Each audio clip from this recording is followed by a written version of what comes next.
I like to just sort of anchor with like real plain human language. What are we doing here? And the answer is like for our business, we want to use this mini course to capture new leads, and the strategic objective behind capturing those new leads is to guide them towards the Monkey Pod membership. That's the strategic objective. Like I'll point myself out. I have launched lead magnets in the past that didn't have a strategic objective, and it just like you launch the lead magnet because you're excited about it, but you forget that it should be part of this broader experience. So that is lesson number one here, is an intentional continuity between what you are offering and where you want them to go. Now, from a real, like, simple, linear perspective, this is the process we were setting out to do. I always think it's helpful to map sort of like the customer journey, the experience we want them to have. So leads sign up, that's existing contacts in our database or anonymous traffic. They sign up through this landing page requesting access, and then we give them the access. The course content is hosted inside of our members area, which is a WordPress site with Access Ally handling the membership permissions. And they go through the course, and their progress is tracked using a feature in Access Ally called Progress Ally. And then once they complete the course, we make recommendations about what to do next. If they're already an OG member, we just high-five them and say, hey, we'll see you in the group as you work on this stuff, ask your questions, take advantage of our community. And if you're not yet a Monkey Pod member, it, of course, invites them to join the membership. So that's the process. Leads sign up, they get the course, and then we tell them what to do next.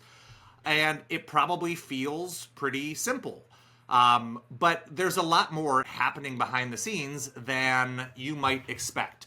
So to take a process like that and to bring it to life, there is a framework that I have used in the past called Action Planning Framework. And I'm going to just walk through it with you all here so that you can see what it actually takes in order to launch a somewhat simple strategy and to bring it to life with all the moving technical pieces. Because I know that in the absence of like clear structure, ambiguity makes it feel cloudy and confusing and can be intimidating. I use a framework and I recommend this. It's basically STACTS, stacks. Strategy, tactics, assets, content, tools, and skills. So the way that this works, you can actually break it down using a grid like this. But once you get familiar with this, it starts to happen kind of more naturally or subconsciously. But I do think that this is a good way to take like a really ambitious idea and to bring it to life by giving it structure so that you know exactly what to fill in. So the strategy is what we are setting out to do. The tactics is how we will do it. The assets are what bring those tactics to life. The content is what supports and fills in those assets. The tools are how you produce the content, and the skills are how you use those tools. So I know that might feel like a little vague. So here is what this same framework looks like for the mini course that we are dissecting today. Strategy, tactic, asset, content, tools, skills.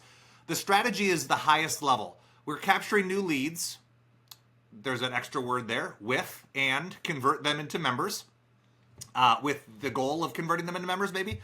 And then the tactic, how we are doing this, is the mini course, the course delivery, and the call to action. So that sort of is the customer journey, right? And then how is the mini course lead capture component handled? Well, the assets are an ad, a landing page, and a thank you page. How is the course delivery handled? Access emails and then the LMS page inside the members area. How is the call to action handled? First, a certificate, and then the follow-up emails. A small distinction here, in case anybody was unclear, the FU in this particular instance stands for follow-up. And then the content that brings the ad to life, the copy, video, and form that bring the landing page to life.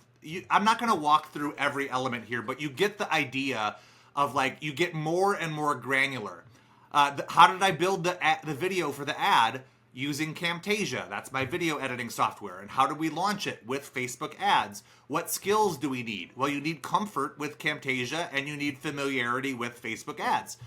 So if you walk through any of these elements, it starts to give it like it starts to turn into a plan.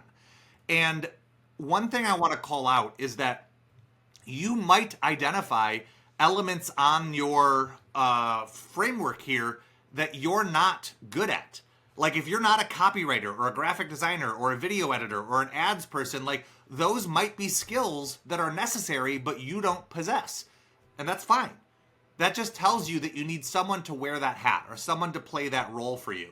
If you're not a WordPress person or you're not a Zapier person, like those are all things that you can bake into your process by tapping resources in your network or by asking our team, and we'll make recommendations and connections for you. But I like looking at this because it takes this sort of like ambiguous process and it removes the mystery and it increases the likelihood of it getting done.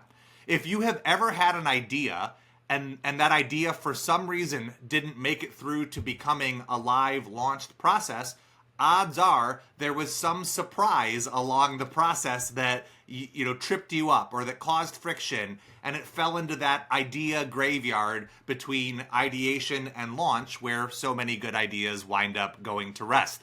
And so this tool is how you prevent scope creep, how you add structure to the process, and how you make a plan that improves the likelihood of your process getting launched. Can I comment on this, Greg, for a second? I have taken a ton of training from you, and both recorded and in person. And I have to say that like we're 10 minutes into your presentation, and I feel like we could stop now. We're not going to stop now. We're going to do the rest of it. But I actually don't recall seeing this particular framework before. What exactly did you call it? It's action planning framework, which action planning framework, the sexiest name, but. And the granularity of it is very, very cool. Like I think that at first glance, if you start at the bottom, it would feel kind of overwhelming granular. But the practicality of, there's a gap between what I know about video editing or the software that I've researched about video editing and my ability to launch a course, right? And so to work from top to bottom and then from like bottom to top to start to like shore up those pieces or give yourself like I'm great at that and I already have those tools.